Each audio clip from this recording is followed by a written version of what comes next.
I just wanted to kind of ask you three quick questions, just so you can kind of share your story with some of the people that may listen to this. One, like, give us the background that you've had, like the school that you went to, things of that sort. What's your background? Growing up, I wasn't born into a rich family. Kind of grew up in poverty. We grew up in a two-bedroom, one-bathroom duplex, and that was very hard sharing with an older brother Wow. who loved to take over everything. The school, the school system I went to, it the elementary school, Stony Point South, I went to, it had some good teachers, but most of them were real. They were just there for the money. They seemed like they really didn't care about education, and so my mother decided to switch me to Hazel Grove Mm, Elementary. There, I got a little bit better of an education, but it wasn't what I've known, like what I see on TV. It wasn't like that. It wasn't teachers actually going forth and trying to help you. And so wow. eventually, all the way, I went to USD 500 until my freshman year, until my mother decided USD 500 is not for me, and that we should probably move in with my grandpa down in Murphy, Texas, which is known for one of the best the school districts in Texas. So I moved down Nice. there and was able to get a really good education, and was able to connect with a lot of people, connect with the mayor of Plano. I lived right next door to the mayor of Murphy. Wow. Just had a lot of connections with political people that I want to go up to eventually. Wow. So I know I said three questions, but now you just made me. So you kind of went from, like, I guess maybe middle class to upper middle class. If you're living next to the man. I went from lower class to upper middle class. Wow. Wow. So I gotta ask you a question, man. Sometime when someone says something, it sparks something else inside of me. So I gotta ask you this question. Um, how did you mentally feel that you were worthy to be in that environment, knowing where you came from? At first, I felt like I couldn't do it. At first, I felt like, to be honest, I felt like I was, not able to, mentally keep up with the other students because of the education that I had in Kansas. And the things I saw on the board, I remember the first day, well, the first week of school, and everything looked like a foreign language. I understood a very little, and from coming from Kansas to Texas, I failed my first semester of geometry because it was just like a huge jump. USD 500 didn't give us homework. They didn't really test us like PIS, Plano ISD did. And so that first semester for me it was a very hard adjustment, and I failed my first semester of geometry, and I ended up having to take a summer course for that. But after that, I was keeping up with the game, had one of the highest grades in my class. Wow. Yeah, On and popping, huh? on and popping. I love it. I love it. So kind of transitioning. So you graduate from high school. So you kind of, get your rhythm, figure out how to get into that environment, how to succeed. And it's funny because, man, I don't care where you put a successful person. If you put them in a new environment, they'll find a way to kind of integrate themselves within that environment and consistently rise to the top, right? If it's greatness that's in you, you'll figure it out, right? Right. So now you get down here to your dream college and kind of walk us through the adversity and some things that you went through and the culture of being down at that university and the name of the school too, if you want to share that. Yes, I was accepted into Drake University in Des Moines, Iowa. All right. It was a school of my dreams. I've been wanting to go there since I was a freshman in high school. I wanted to go into political science. The culture at Drake, I was kind of used to because those 4 years I was in PISD was predominantly white, and Drake is predominantly white. And but it wasn't as PISD had a little bit more people like me. All right. Drake really didn't. And I remember the second day I was there, me and my friend, we were walking through a dorm room or a residence hall, and two P, two white students came up to us and asked us what were we doing in the residence hall and did we stay in that hall. And that was really the first time I've experienced anything like that, and so I didn't really know how to respond. Wow. My friend just ended up saying, yes, we stay in this hall, but that my friend stayed in the hall, I didn't. But yeah, it was really my first time experiencing something like that, and so And eventually. as intelligent as you talk, you know, I'm like, it wasn't like you came through and you was like some homeboy from the hood or something, you know what I Yeah, I was mean? cool. And so it was really, that part was different. But other than that, my experience at Drake was amazing. The culture, other than that, yeah, the culture was amazing. The professors were there, were helpful. They were on you. They were on you, and they wanted to see you succeed. They wanted to see you do better in life. They want you to be more successful than they are. And so that's That's it. Yeah, like your parents, you know, they should always want you to take it to the next level. So adversity set in there. So like walk us through some adversity things that kind of happened to you there. so can you say that again? Some adversity came, I guess, on the financial side. So walk us through some of the adversity that you experienced there at Drake.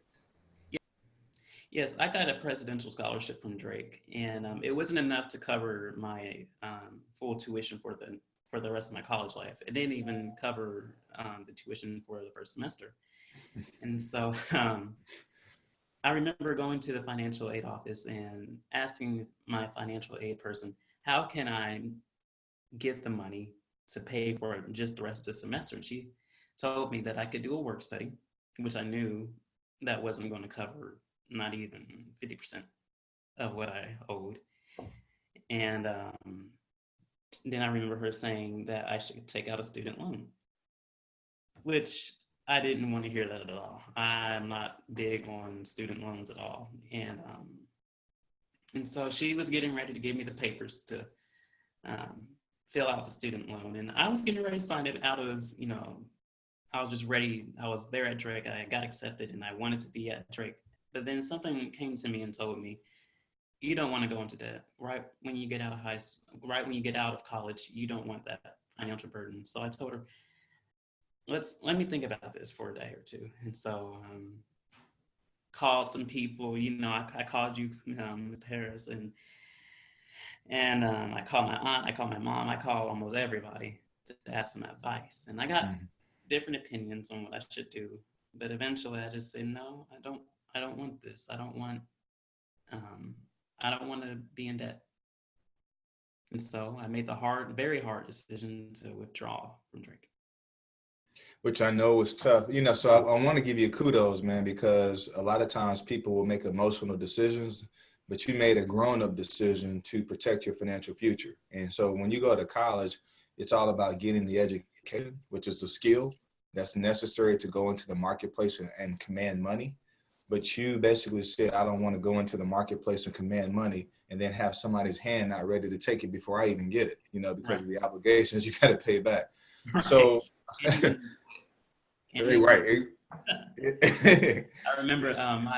I know somebody who's a attorney and he gets paid really well, and he says he can't even enjoy some of the money he makes pretty good decent amount of money. He can't even enjoy it because he's still paying off student loan debt. Hundreds of thousands of dollars probably in his situation, right? Yes. Getting Mm-hmm. that law degree. So walk us through kind of now that you're making decisions that some adults don't make as far as knowing how to keep themselves out of debt. Walk us through now kind of where things are moving because you're a go-getter. You're not going to just sit back at the house and soak because that didn't work out. So walk us through now what the next step is for you. Next step is going to school at a university called Calvary University, which College Coaching Network really helped me to get there. It You did the all work, brother. You did the work. Thank you. But yeah, I can't thank College Coaching Network enough. I can't thank all my support I had enough. Calvary. It's going to be a new experience for me. I'm excited. I'm definitely excited because I really won't have to pay too much money to go there. I'm basically getting in with a full ride, and so I'm definitely happy. Those are my next steps. I still plan on going into political science. Just a couple weeks ago, I got an internship at the KCMO court with Judge Nice. Artie Bland, and that was a pretty good experience. And so Love I it. can't just sit around and do nothing. I want to keep going, start school next semester in January, and keep the wheels rolling. So basically, you turn lemons into lemonade, is what it sounds like to me. Oh yeah. Um, so, what advice in closing would you give to a family that they're like, man, I don't know how in the heck I'm going to pay for my kid to go to college, or if you got a student that is like, man, I'm looking at how much it costs to go to my dream school, and I don't know if I can do it. What advice would you give to somebody that's just trying to overcome adversity that you can share from your age and what you've been through?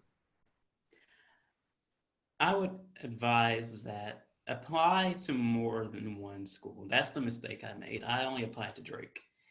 And if you apply to different schools and other schools give you full rides and amounts of scholarships, you can use that to get money for. You can try and tell the dream school that, hey, this school offered me this amount of money. What can you do for me?